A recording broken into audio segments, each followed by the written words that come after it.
Salut!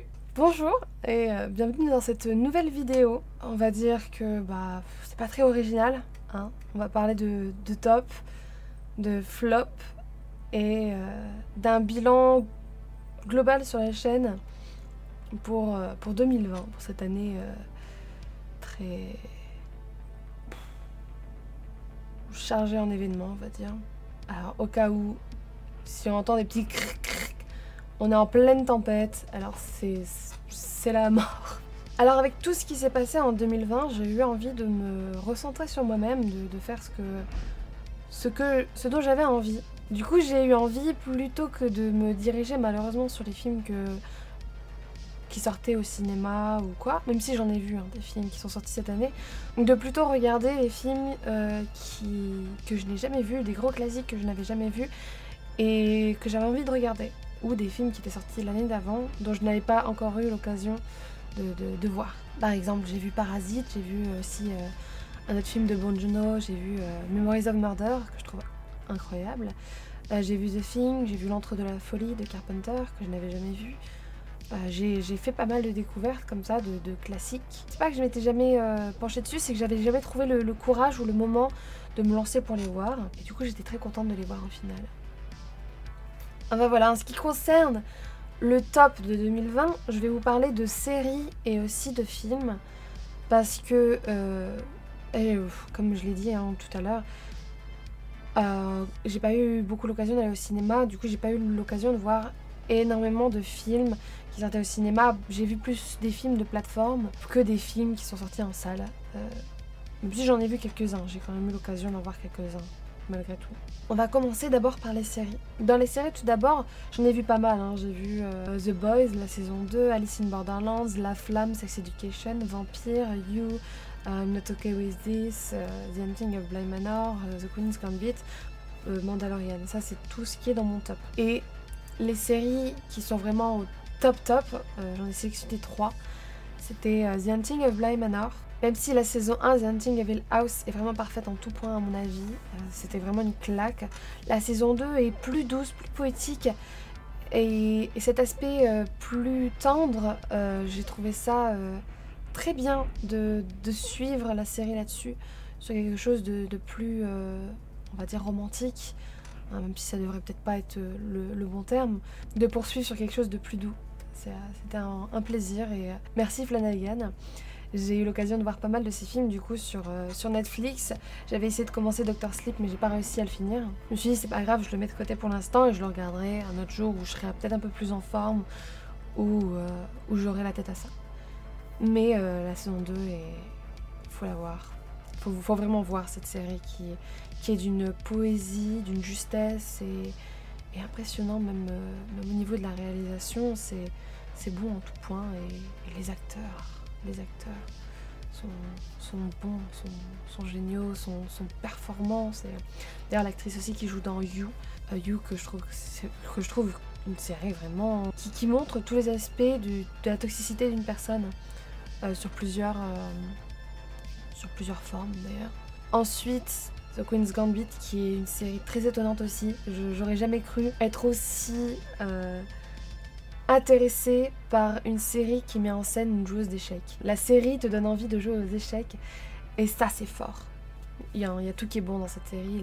Déjà, Anya Taylor-Joy est d'une beauté et d'une justesse, et convaincante dans son rôle de dépressive, malade intellectuelle, qui adore les échecs, qui est fan des échecs, et en même temps, c'est une jeune femme. C'est une jeune femme qui veut vivre. Ouais, j'aime beaucoup trop cette série, et je pense qu'il faudrait vraiment que... Il faut vraiment que vous la voyez si vous ne l'avez pas vue. Elle est bonne en tout point, le scénario est bon, et je me suis vraiment attachée à tous les personnages, malgré qu'il y en ait certains qui sont totalement antipathiques. Même le personnage principal est plutôt antipathique. Pourtant, on s'attache... Je me suis fortement attachée à cette personne qui était profondément seule, qui malgré tout savait pas comment rebondir. C'était... ouais, c'est génial. Faut la voir cette série, faut vraiment la voir. Et premier, bien évidemment, The Mandalorian. Je l'ai commencé uniquement cette année, j'avais pas regardé la saison 1 l'année passée. Et j'avais envie cette fois de la regarder cette année. J'avais envie de me lancer, de voir ce que ça pouvait donner. Et même si je suis une une des personnes qui défend les films 7, 8, 9, qui trouve qu'il y a une certaine sympathie derrière ces films. Et pourtant, quand j'ai vu The Mandalorian, je me suis dit waouh, c'est vraiment tout ce que je voulais voir. Tout ce que je voulais voir dans du Star Wars.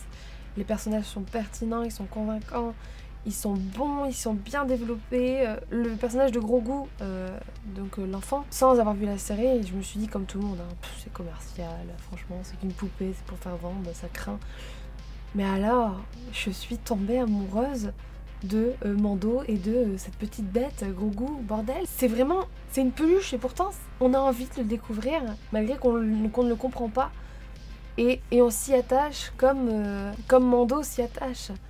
Puis Pedro Pascal, qu'est-ce que j'aime cet acteur, bordel de merde. Déjà dans Game of Thrones, je le trouvais mais génial et je trouvais ça tellement décevant de le voir que quelques épisodes. Mais alors, il méritait tellement, mais tout un spin-off, hein. Il mérite tout un spin-off, le personnage de Pedro Pascal. Et j'arrive pas à croire que dans Mandalorian, j'arrive à m'attacher à un personnage qui a toujours un casque sur la tête, juste avec une voix. J'arrive à m'attacher à ce personnage, à le trouver hyper intéressant, hyper tendre. J'aime beaucoup trop cette série, c'est vraiment, comme je l'ai déjà dit, c'est vraiment tout ce que je voulais voir dans du Star Wars. La postlogie qui, après avoir vu Mandalorian, devient fade, vraiment fade, surtout en termes de scénarisation, ça devient fade. Après, en termes de réalisation, elle reste très bonne. Hein. L'épisode 9, j'avais pris quand même une claque visuelle. Pour ça que je peux pas non plus cracher sur la postlogie. Mais oui, Mandalorian, c'est vraiment, en termes d'action, en termes de personnages, en termes de fanservice, c'est même en termes de visuellement, d'univers. Je veux dire, voir Tatooine, ça m'a fait un bien fou. Voir certains personnages revenir d'entre les morts, dont Boba Fett, excusez-moi de spoiler, ça m'a fait pleurer. Je me suis dit waouh, c'est vraiment tout ce que je voulais voir. Enfin voilà, Mandalorian, vraiment je dis pas ça parce que c'est récent, que je l'ai vu il y a pas longtemps, mais je pense sincèrement que c'est la série de l'année avec Queen's Gambit. Parce que Queen's Gambit, c'est exceptionnel dans son style. Mais Mandalorian, c'est tout ce que je voulais voir. Dans le top du côté des films, j'ai vu quelques films quand même qui sont sortis en 2020. J'ai fait une petite sélection des films que je gardais du coup dans mon top. Je vais vous parler des films qui sont dans le top, mais dont je vais pas m'éterniser dessus. Il y a Emma, avec Anna Taylor-Joy, qui est vraiment the actrice, hein, l'actrice du moment. Le film sur l'Eurovision, avec Will Ferrell, que j'ai trouvé tordant. Et j'ai pas eu envie de me prendre la tête devant un film, j'ai eu juste envie de profiter et de voir en même temps plein de références à l'Eurovision, qui est une compétition que je trouve très intéressante et malgré tout très sympa à regarder, hein, l'Eurovision. Je veux juste en finir aussi, qui m'a laissé mais sans voix. J'ai rien compris à ce que j'ai vu à la fin. J'étais vraiment perdue. Mais le film est très beau, très beau. Juste je savais pas ce que je venais de voir.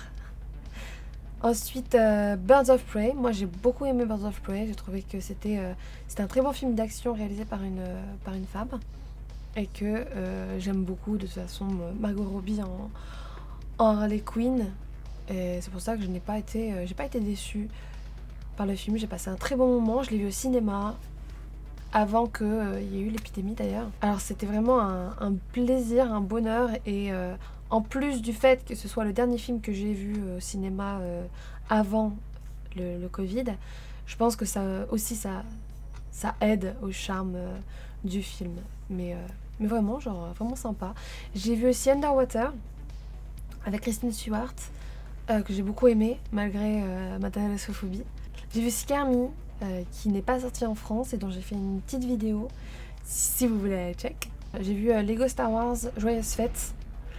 Je trouvais ça très sympa en un film d'animation. Bob l'éponge, le film aussi, qui est sorti sur Netflix. Très cool. Guns Akimbo, qui est sorti sur Amazon Prime, qui est vraiment cool aussi.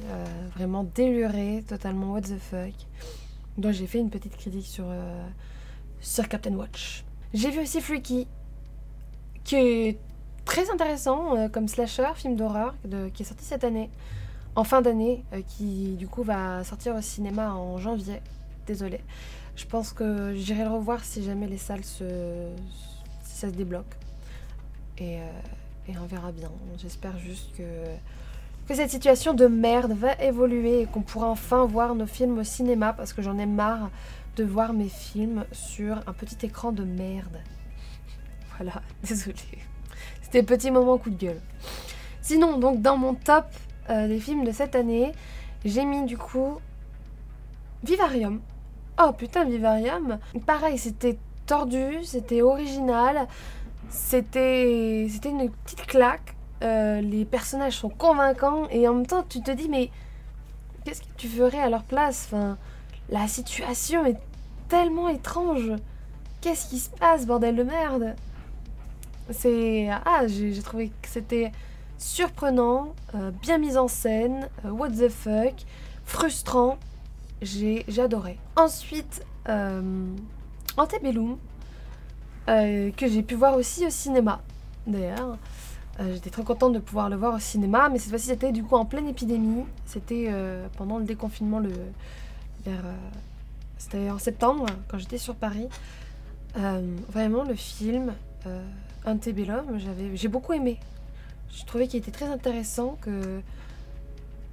que son retournement de situation était très intéressant, était très original, malgré tout. Et que la fin était... Comment on peut faire ça? Comment est-ce qu'on peut se dire, tiens, oui, allez, faisons ça? Et très choquant que ça puisse arriver, je pense pas. Franchement, ça me... après, si ça vient de la tête de quelqu'un pour faire un film, à mon avis, ça peut exister. Et ça, c'est dégueulasse. Surtout ce genre de choses. Vraiment. On se dit plein de choses, mais je me suis pas dit une seule seconde que ça pouvait être ça. Le retournement de situation. Le film qui pour moi est vraiment la claque de l'année, malgré une fin qui manque un peu de logique. Peut-être les studios ont voulu le remanier, j'en ai aucune idée. C'est le film sud-coréen The Call, qui... grosse claque, très belle claque de cette année. Vraiment, je me suis beaucoup plus intéressée au cinéma justement asiatique cette année. Je pense que le cinéma asiatique est en train de enfin d'être découvert aux yeux du monde, d'être un peu plus mis en avant, mis en lumière, et je trouve ça génial de le mettre autant en avant sur Netflix, notamment justement avec des séries comme Alice in Borderlands, Sweet Home, et le film The Call, que j'ai trouvé très intelligent dans sa mise en scène, avec un scénario, ma foi, très original, une construction intéressante et qui donne la chair de poule. Et quand tu te dis, ah, c'est bon, on peut arranger ça, non, t'es foutu, c'est fini, nada. Vraiment impressionnant. Je suis ravie de découvrir du cinéma coréen, du cinéma japonais, du cinéma de l'Asie de l'Est.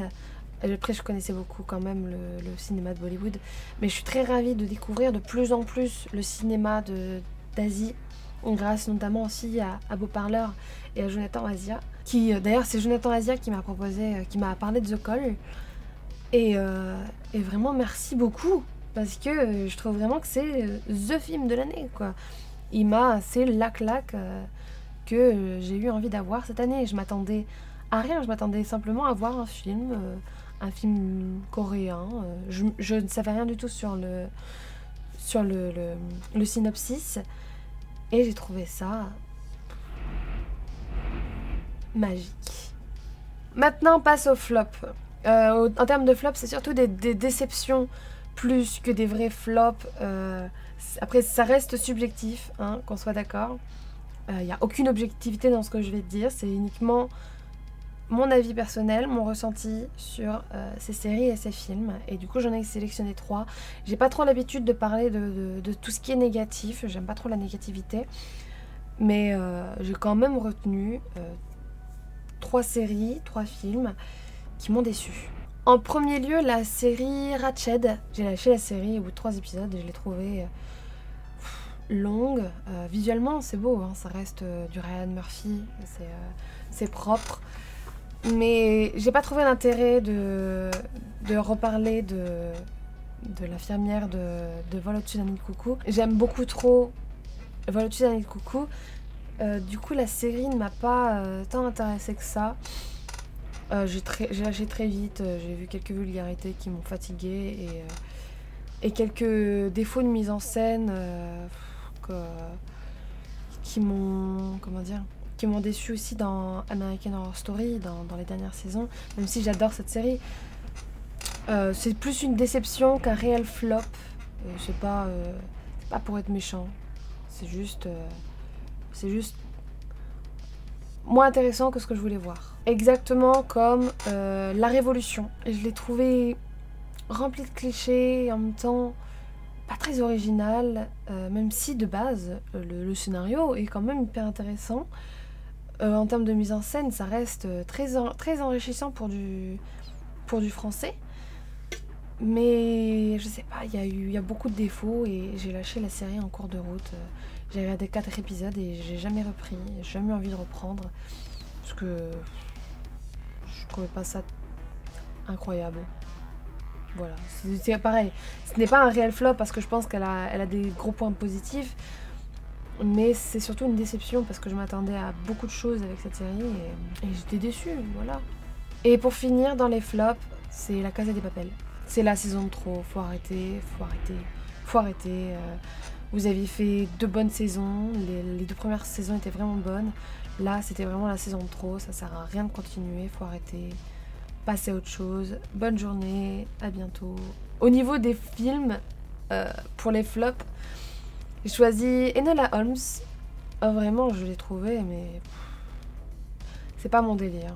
Je pense que ça peut plaire à un public enfant, on va dire vers les 10 ans, parce que ça reste très bien construit, hein, puis les acteurs sont très bien, mais Millie Bobby Brown, je commence à ne plus trop apprécier cette comédienne, je commence à trop la voir et j'aime plus trop son jeu, je trouve de moins en moins intéressant plutôt. J'ai quand même hâte de voir la prochaine saison de Stranger Things, mais dans d'autres films, d'autres séries,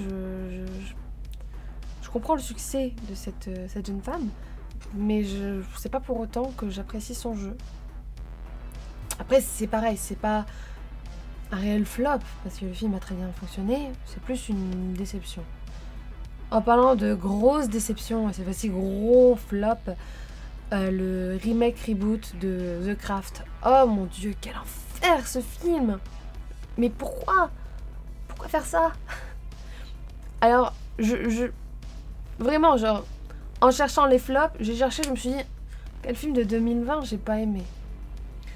Et j'ai pensé directement à The Craft. Vraiment une bouse. Il n'y a rien qui va dans ce film. Je comprends pas pourquoi ils ont voulu refaire The Craft.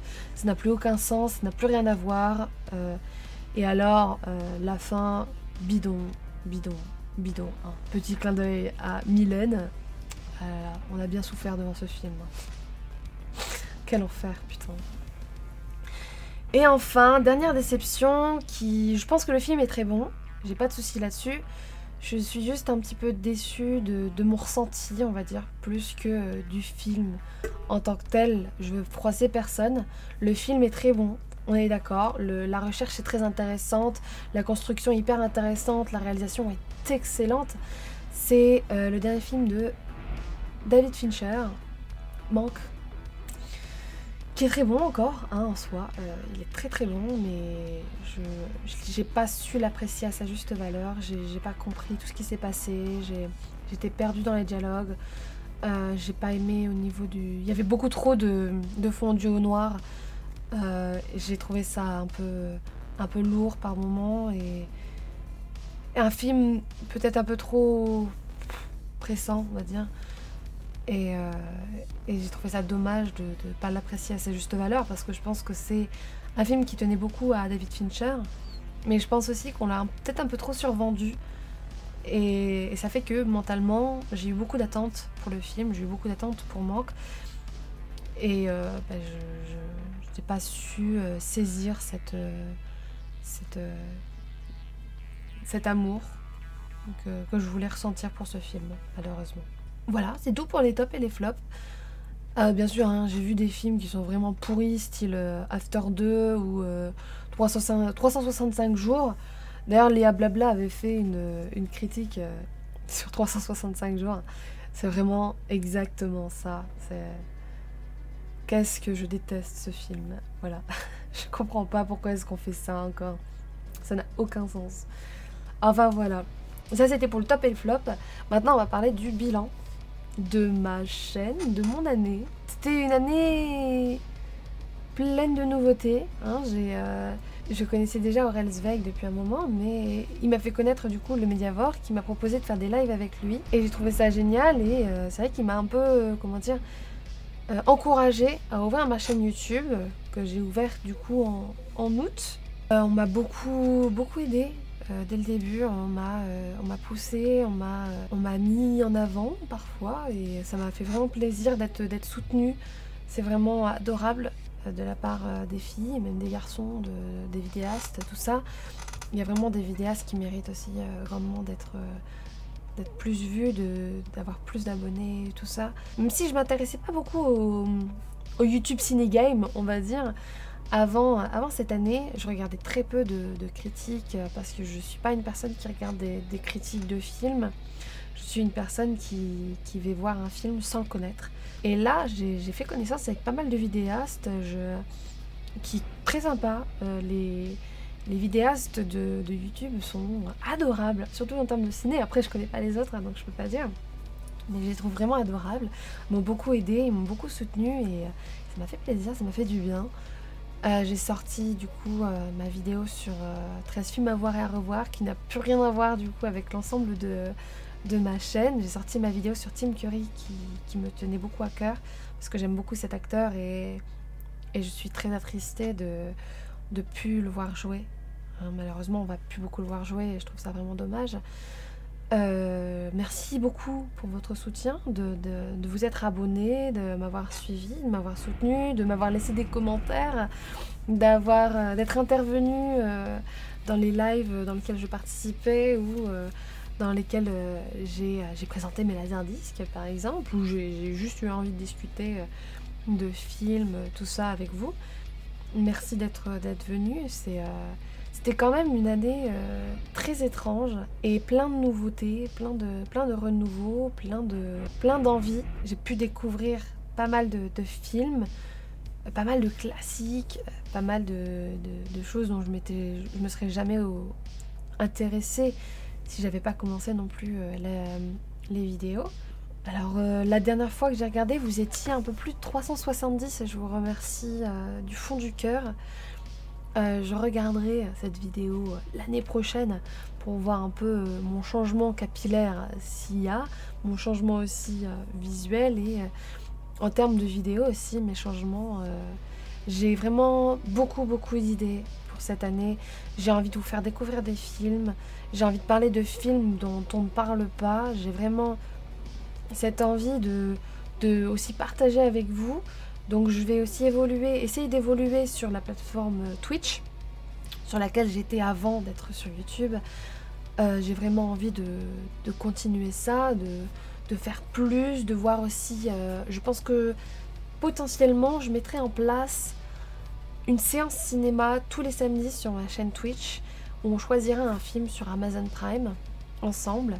Je vous mets tout ça en description, hein, tout ce qui est réseau, tout ce qui est Twitch, Instagram, Twitter, etc. En tout cas, je vous remercie d'être aussi pertinent aussi dans les commentaires. Ça fait plaisir de partager comme ça, de venir aussi vers moi pour me proposer des choses, des films. D'ailleurs, je suis admirable vraiment de cette gentillesse et de votre envie aussi de me faire découvrir des films. Ça me fait plaisir de pouvoir aussi découvrir des choses. On est là pour ça, on est là pour le partage. Enfin, je suis là pour le partage. pour vous faire découvrir des trucs et aussi pour que vous me fassiez découvrir des choses. J'en reviens pas une seule seconde que ma vidéo sur Atmosphere ait fait plus de 1200 vues. Je m'y attendais mais tellement pas, je pensais que ce serait une vidéo qui serait vue aller par 100 personnes qui seraient vraiment intéressées par le jeu. Alors 1200, waouh, merci. Je m'y attendais pas du tout, du tout. Mais vraiment impressionnant, ça me fait plaisir. En tout cas, c'est toujours un plaisir de voir vos retours sur mes vidéos. J'essaye au mieux de faire, de parler comme je peux de ce que je connais. J'ai pas une incroyable culture, je connais pas tout, loin de là. J'ai une connaissance, comme j'aime bien dire, moyenne sur pas mal de sujets. Et c'est tout.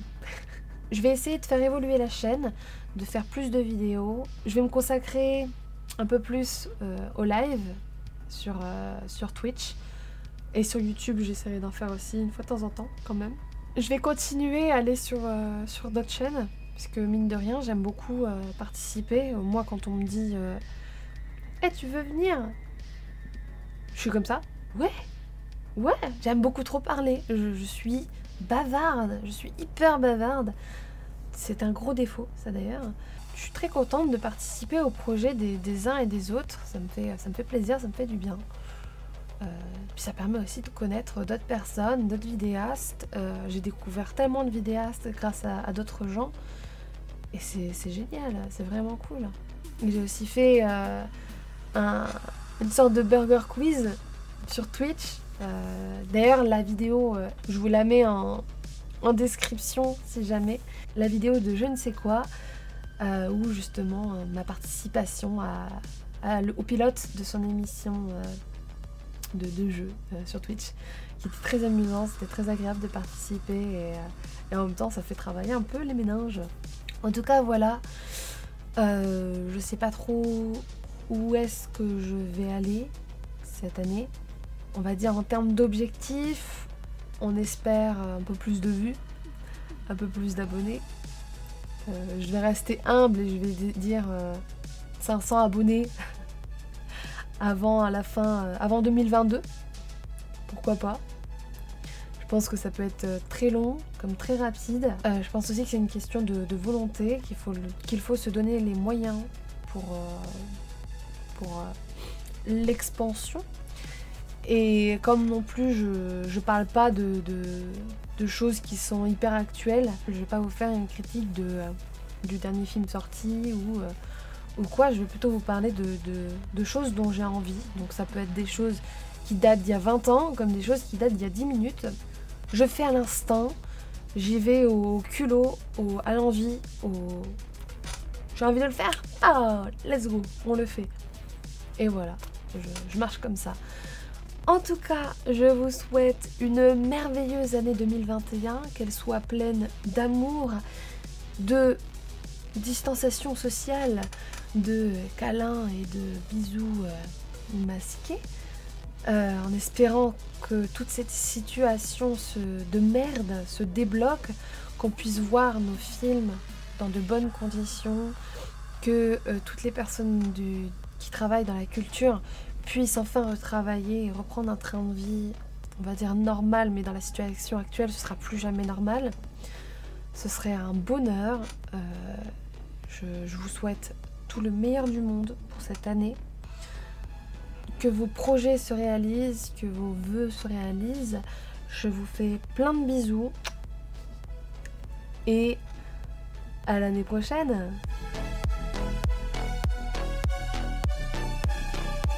Quelle conne.